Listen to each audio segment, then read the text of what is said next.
Invitamos ahora al doctor Julián Borges Carvajal. El doctor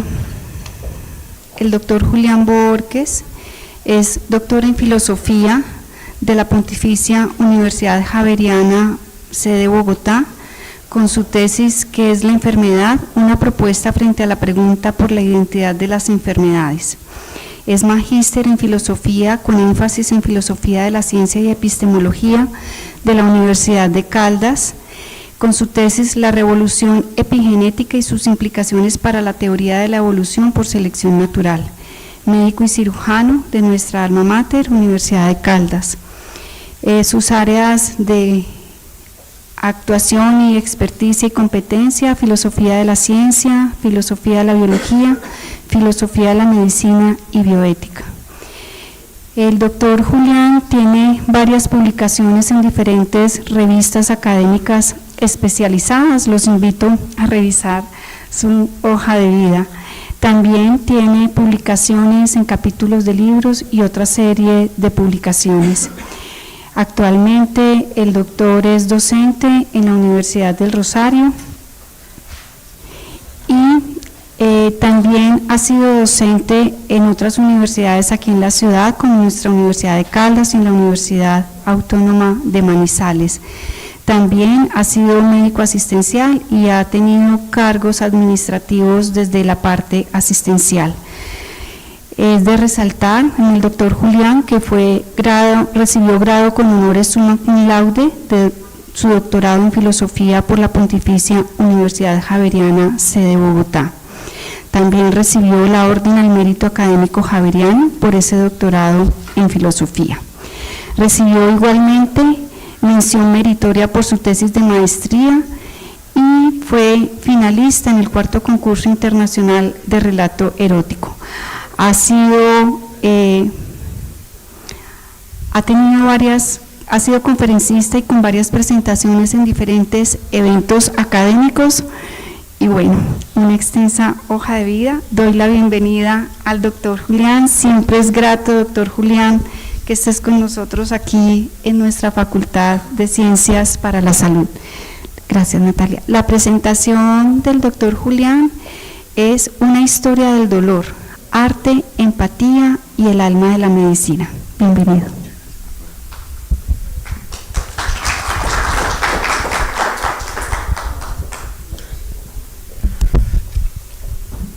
¿Me presta ese cosito por favor? Muchas gracias.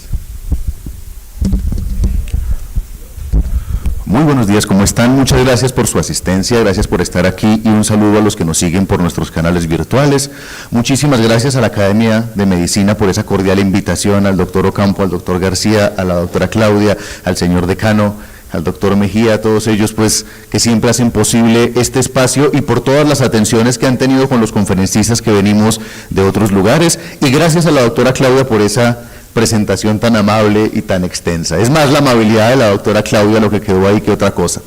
Quiero contarles entonces respecto hoy, no de una historia del dolor desde el punto de vista de la historia médica, de los tratamientos del dolor o de las teorías sobre el dolor, sino una pequeña mirada a cómo el arte a lo largo de la historia ha entendido el dolor y el sufrimiento, y cómo el arte también puede ayudarnos a entender mejor el dolor y el sufrimiento de nuestros enfermos. Desde el principio, sobre todo desde que el arte es arte, ha tratado de retratar el dolor, y hay dos grandes características que tiene la experiencia dolorosa, por lo menos de acuerdo con Javier Moscoso, que tiene un libro excelente que se llama Historia Cultural del Dolor. Una es lo que llaman la liminalidad. La persona que tiene dolor está permanentemente en un estado límite, está esperando que se le quite. Y la segunda cosa y muy importante es la teatralidad. El dolor a lo largo de la historia se dramatiza, se interpreta para los otros. Tener dolor no es solamente padecer dolor, sino en la medida de lo posible poder compartirlo. Y para eso el arte, la literatura sirven bastante. Y si yo no puedo compartir mi dolor, tengo una doble carga, el dolor físico y la incapacidad de compartirlo con el otro. Y eso, por supuesto, se trata la apropiación artística del dolor. Por ejemplo, en la Edad Media priman varias maneras de entender el dolor y de compartir ese dolor, de compartirlo, digamos, en red, y la palabra red va a ser bastante importante en esta conferencia, como van a ver. Una de las primeras aproximaciones a esa experiencia dolorosa a partir del arte y a compartir esa experiencia dolorosa tiene que ver, por supuesto, con la representación del dolor. Y la representación del dolor sobre todo está en la hagiografía, en las vidas de los santos y de los mártires, y se suponía primero que ese dolor de los santos y de los mártires podía ser identificado con el dolor de los enfermos, y los enfermos podían encontrar sosiego en ese dolor. Y al mismo tiempo, por ejemplo, abundan las historias de desmembramientos, porque así como los mártires eran desmembrados y luego milagrosamente se volvían a unir, pues se suponía que se volverían a unir también los miembros de la iglesia. Y no solamente el desmembramiento, sino por supuesto la pasión de Cristo como el dolor más grande que la cristiandad del medioevo se podía imaginar. Este retablo, el retablo de Eisenheim de Matthias Grünewald, es bastante clave por lo mismo. Primero, nos muestra en la parte cerrada del retablo a este Cristo, y el Cristo no solamente padece, sino que este retablo estaba ubicado en el monasterio de Eisenheim. En el monasterio de Eisenheim vivían los monjes de San Antonio, que tenían una orden dedicada justamente a tratar lo que se conocía como el fuego de San Antonio o el ergotismo, saben ustedes, producido por el cornezuelo del centeno. Entonces ahí en ese monasterio los enfermos tenían dos tratamientos fundamentalmente. El primero eran alimentados con tricum duro, con pan de trigo duro y ya no con pan de centeno. Y el segundo era que tenían que visitar este retablo y meditar en torno a un Cristo que tenía ya los estigmas del ergotismo, como pueden verlo ustedes ahí. Y entender entonces que la pasión de Cristo de alguna manera justificaba su propio dolor. De nuevo, esa idea de que compartir el dolor es una experiencia fundamental del sufrimiento. De hecho, en uno de los paneles interiores de ese retablo de Eisenheim podemos ver a San Antonio, el patrono del ergotismo, siendo atacado por monstruos y por bestias, y en la esquina inferior izquierda ven ustedes un paciente aquejado del fuego de San Antonio. Cuando renace la anatomía, lo que se entiende como el renacimiento anatómico del siglo XV y del siglo XVI, también la anatomía entra a contar esta historia del dolor. Por ejemplo, las imágenes de los cuerpos desollados, como esta que tienen en pantalla de la anatomía de Juan Valverde, que están basadas en dos cuestiones, en el martirio de San Benito por una parte y sobre todo en la historia del sátiro Marcias que trae Ovidio en el libro sexto de las Metamorfosis, donde dice que Marcias fue desollado por Apolo y que vivió en un dolor infinito. Entonces la idea del dolor y de la experiencia dolorosa también queda patente en el arte anatómico, y con la popularización de las disecciones anatómicas al final de la Baja Edad Media y en el Renacimiento, tanto el cuerpo del criminal, que era torturado públicamente, como el cuerpo del santo o del mártir, como el cuerpo anatómico diseccionado en la mesa de los médicos de la época, funcionaban como ejemplos. A través de la destrucción de la carne se conseguía la sabiduría, fuera la sabiduría jurídica, fuera la sabiduría religiosa, fuera la sabiduría morfológica. Y esa, digamos, intersección entre las imágenes tradicionales del dolor y el arte anatómico se ve muy bien en esta imagen del anatomista prevesaliano Jacobo Berengario de Carpi, que en su libro sobre los comentarios a la obra de Mondino de Luzzi incluye esta imagen maravillosa de un Cristo crucificado y diseccionado al mismo tiempo como modelo anatómico, que recuerda esa imagen central frente a la cual rezaban los enfermos en el tríptico de Matthias Grünewald. Y esta idea de que la anatomía entonces y las imágenes anatómicas no solamente permitían conocer morfología, sino reflexionar sobre la experiencia del dolor y sobre la experiencia del sufrimiento y de la muerte, queda muy bien ejemplificada en la lección de anatomía del doctor Nicolas Tulp. La pinta en 1632 y hay dos cuestiones fundamentales. La primera, el doctor Tulp está diseccionando lo que parece ser el flexor digitorum superficialis, el flexor superficial de los dedos, pero hay otro personaje principal que de hecho tenía un sombrero en la versión inicial de Rembrandt, que está ahí de pie, Frans van Lunen. Y ese personaje nos llama la atención porque no parece estarle poniendo cuidado a la disección, sino que nos mira directamente a nosotros y apunta al cadáver. Pues bien, este personaje apuntando al cadáver, Frans van Lunen, hacía referencia a un poema que el poeta Caspar Barlheus había leído ese día, el día de la disección anatómica del doctor Tulp, y que decía, entre otras, esto que tienen en pantalla: Auditor te dice et dum per singula vadis cere vel minima parte latere deum. Auditor es quien escucha, el auditorio, te dice, conócete a ti mismo, ve, mírate a ti mismo, y que al correr por las más pequeñas partes reconoce que en lo más pequeño está Dios. Ese te dice o ese conócete a ti mismo era un elemento fundamental de las disecciones anatómicas en el siglo XVI-XVII, sobre todo en los Países Bajos, pero también en Italia.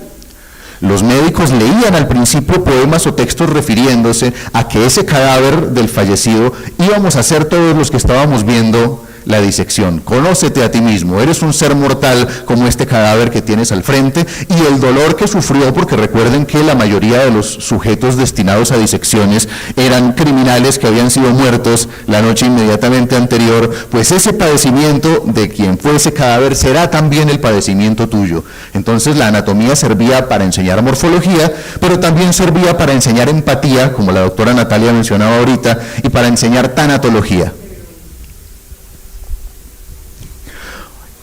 Posteriormente aparece lo que conocemos como la medicalización del dolor. El dolor empieza a tratarse de un asunto médico y ya no de un asunto puramente religioso o moral. Aquí lo vemos, por ejemplo, en este cuadro de Gerrit Lorenz. Pero con esa medicalización del dolor también aparece lo que hoy conocemos como la deshumanización de la medicina y de la experiencia dolorosa. El dolor se busca objetivar. Hay que convertir una experiencia eminentemente subjetiva en categorías objetivas que los médicos podamos utilizar con fines diagnósticos o terapéuticos, y eso, por supuesto, hace que las particularidades de los casos individuales de la experiencia dolorosa de cada uno empiece a pasar a un segundo plano. Y por supuesto eso llega a un culmen con el invento de la anestesia, que aquí lo tenemos muy bien en este cuadro de Richard Tennant, que está referido específicamente a los efectos del cloroformo sobre el paciente dormido o anestesiado, y que responde a una pregunta que tenía la comunidad médica en ese momento, y es: ¿será que ese paciente siente dolor aunque no pueda moverse, no pueda decirlo y tal vez no pueda recordarlo? Pero ¿es la anestesia una forma de tortura? Y aquí está esto muy bien retratado. Pues bien, todas estas formas de arte que les mostraba han sido maneras de acercarnos al dolor, pero sobre todo de generar una comunión con el dolor de los demás.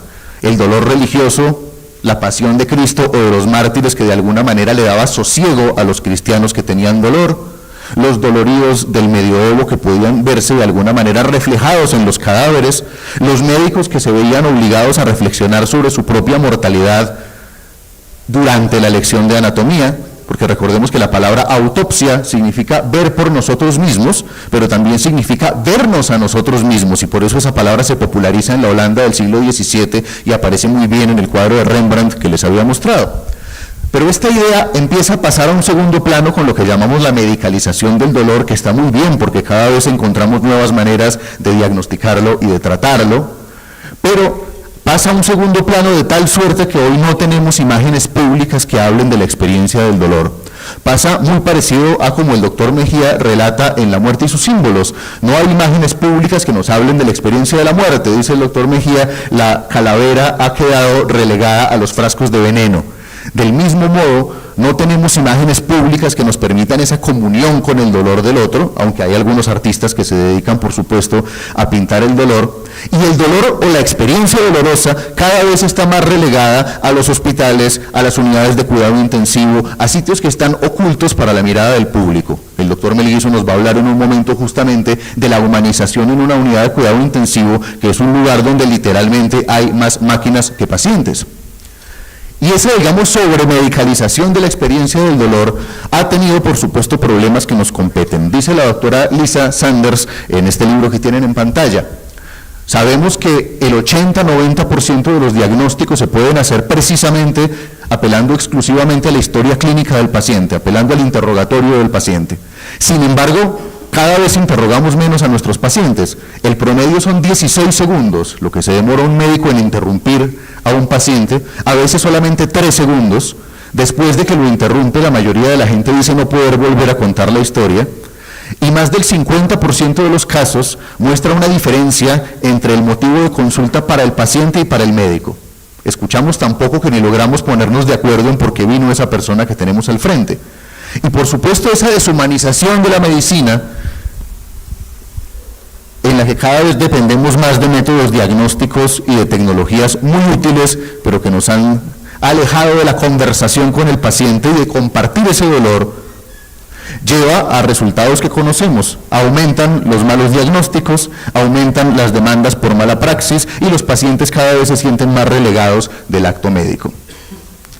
Es más, estas nuevas tecnologías, que son muy útiles tanto para enseñar como para practicar la medicina, tienen un problema de todos modos. Uno es que, por supuesto, en el proceso diagnóstico y terapéutico hacen que el médico no escuche al paciente, pero la otra incluso tiene que ver con la disección anatómica. Hay 2 o 3 estudios muy interesantes en Estados Unidos y en Europa que muestran que los estudiantes de medicina que no diseccionaron cadáveres en el anfiteatro, sino que aprendieron anatomía a través de medios virtuales, muy útiles todos ellos, tienen una menor sensibilidad frente a la muerte, tienen, digamos, una menor sensibilidad tanatológica frente al cuerpo propio y frente al cuerpo de los demás.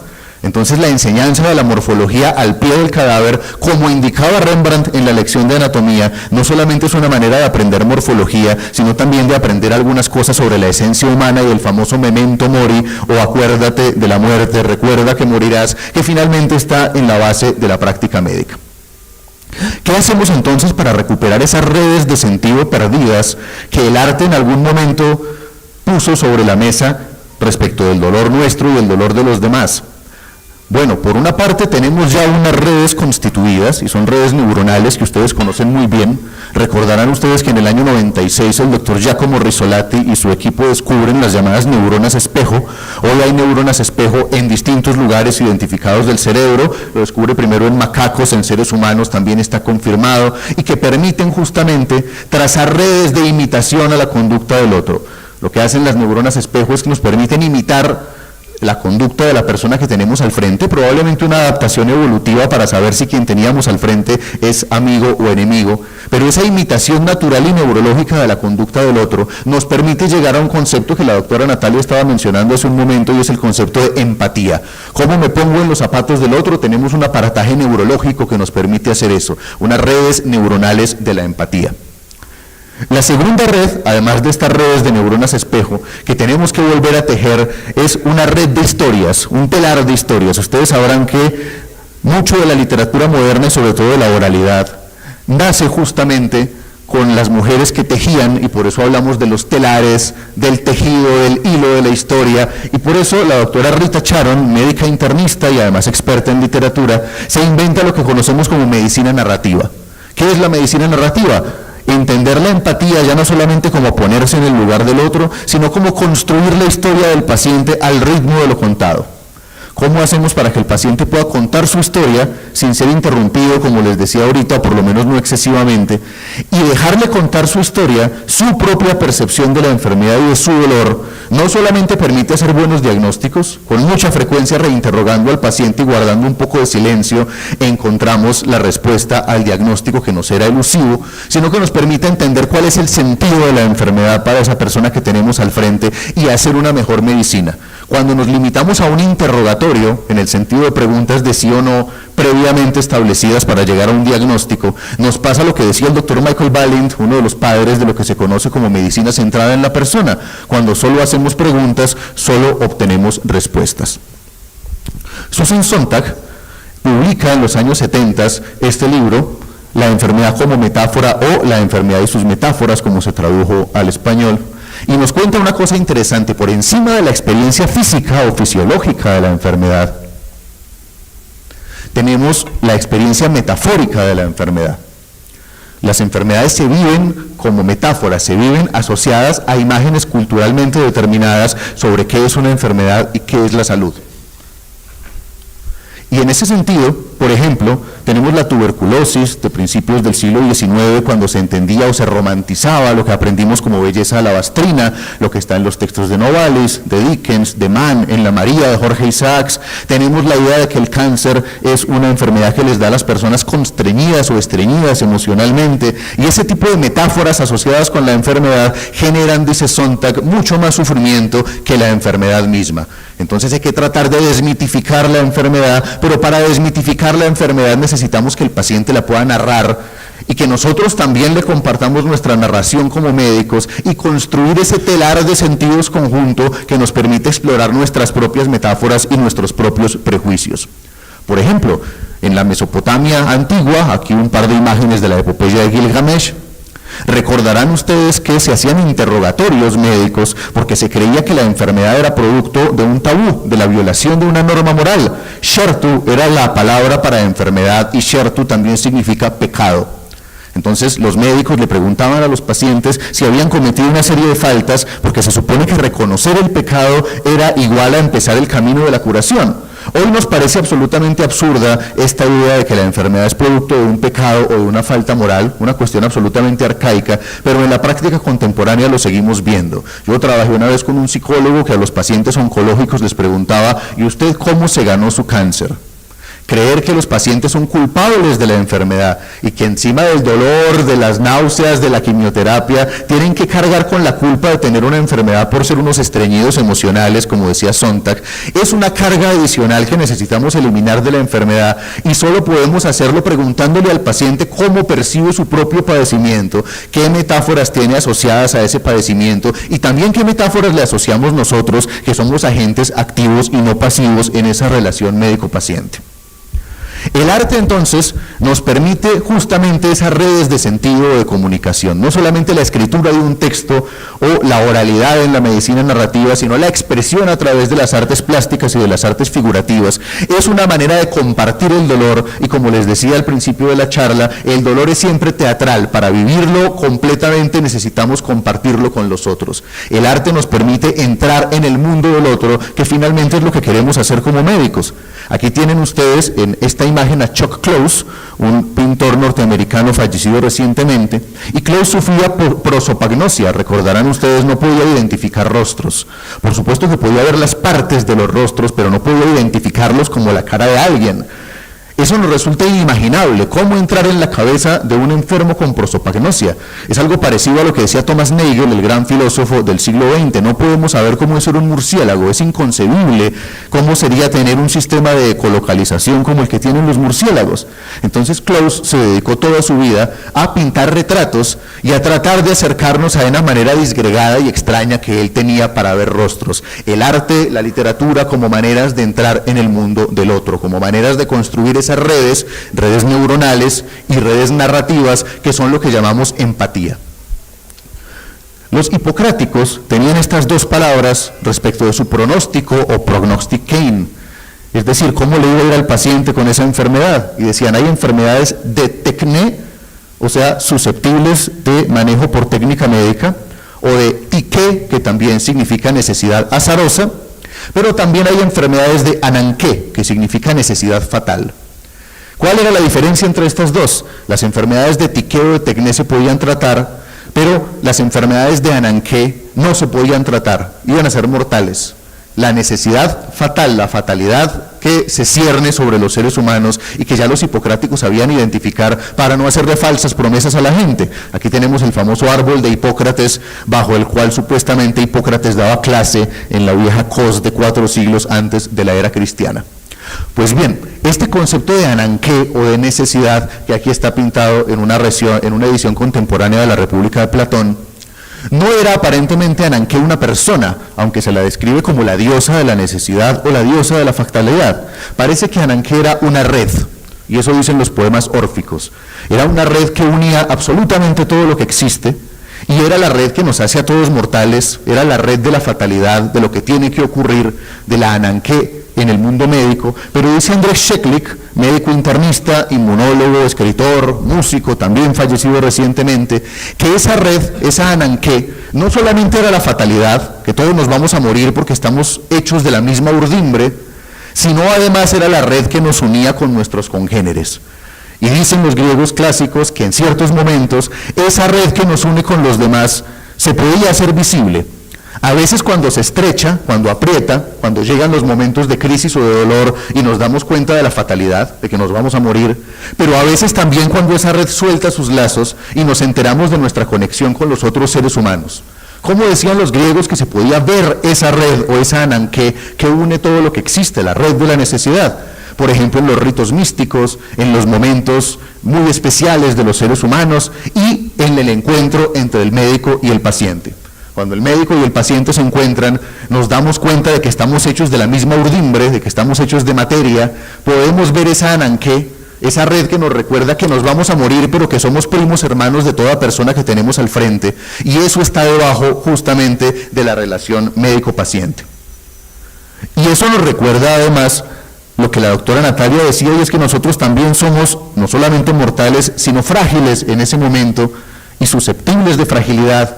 Y eso nos lo recuerda la famosa historia griega del centauro Quirón, que ustedes recordarán que había sido herido por una flecha disparada por Heracles, y entonces Quirón se dedica a la medicina, pero tiene una úlcera que no cicatriza, pero tener esa úlcera que no cicatriza y ese dolor permanente lo hace estar un poquito más preocupado por el dolor de los pacientes, y cuando ayuda a sanar a otros, su herida por lo menos le duele un poquito menos. Esa es Ananké, o esa red o esa urdimbre que nos une con todo lo que existe. Finalmente, los griegos, cuando había grandes espectáculos y grandes fiestas, ceñían unas cintas a los cuerpos de los ganadores, y esas cintas que ondeaban al viento recordaban a Ananké, recordaban a esa red que nos une a todos los seres humanos. Entonces tenemos unas redes neuronales, que son las redes de las neuronas espejo, que son el fundamento neurológico de la empatía. Tenemos unas redes narrativas que nos recuerdan que tenemos que escuchar la historia de los enfermos para poder construir redes de sentido, y tenemos una red que, de acuerdo con los griegos, nos unía unos a otros y que recordaban con estas cintas que le ponían a los victoriosos, y que se manifiesta en la relación médico-paciente cuando entendemos que la fragilidad del otro también es mi propia fragilidad. Esa pues es el alma de la medicina.